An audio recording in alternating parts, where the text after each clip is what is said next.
History history module 2 244 পৃষ্ঠা। প্রথম question, Hindu মেলা আর প্রতিষ্ঠার উদ্দেশ্য কী ছিল? হিন্দু মেলা প্রতিষ্ঠার উদ্দেশ্য কী ছিল?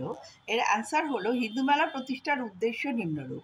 1. হিন্দু মেলার উদ্দেশ্য ছিল সাংস্কৃতিক ও ঐতিহ্যকে পুনরুজ্জীবিত করা। 2. এই মেলার মাধ্যমে নিজেদের মধ্যে ঐক্য সংহতি বাড়াতে প্রচেষ্টা করা হয়। রম্পা বিদ্রোহ কি? 2 নম্বর কোশ্চেন। রম্পা বিদ্রোহ হলো একটি উপজাতীয় বিদ্রোহ। 1922 সালে ব্রিটিশ শাসনের বিরুদ্ধে উপজাতিরা একটি স্বাধীনতা সংগ্রাম করে আল্লুরি সীতারামাইয়া রাজুর নেতৃত্বে। ভারতের মাদ্রাজ প্রেসিডেন্সির গোদাবরী এজেন্সিতে এটি সংগঠিত হয়। 3 নম্বর কোশ্চেন, স্কুল বুক সোসাইটি প্রতিষ্ঠার উদ্দেশ্য কী ছিল? স্কুল বুক সোসাইটি প্রতিষ্ঠিত হয় যাতে পাঠ্যপুস্তক তৈরি ও প্রকাশ করা যায় এবং সেগুলি স্কুল ও মাদ্রাসার সরবরাহ করা যায়।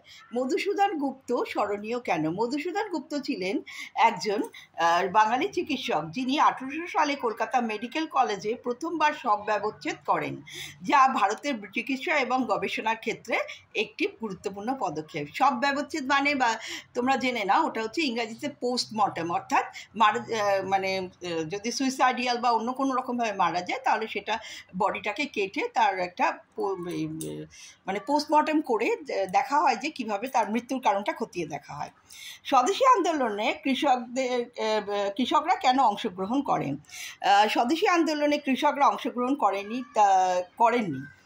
তার কারণ নিম্নরূপ। স্বদেশী আন্দোলনের লক্ষ্য উদ্দেশ্য সম্পর্কে অবহিত ছিল না কৃষকরা। তাদের মধ্যে রাজনৈতিক সচেতনতার অভাব ছিল, আর কৃষকরা আর্থিকভাবে দুর্বল ছিল, তাই তারা স্বদেশী আন্দোলনের প্রতি আগ্রহী ছিল না। এটা হলো 2 নম্বরে যে 5টা কোশ্চেন, সেটা আমি সলভ করে দিলাম।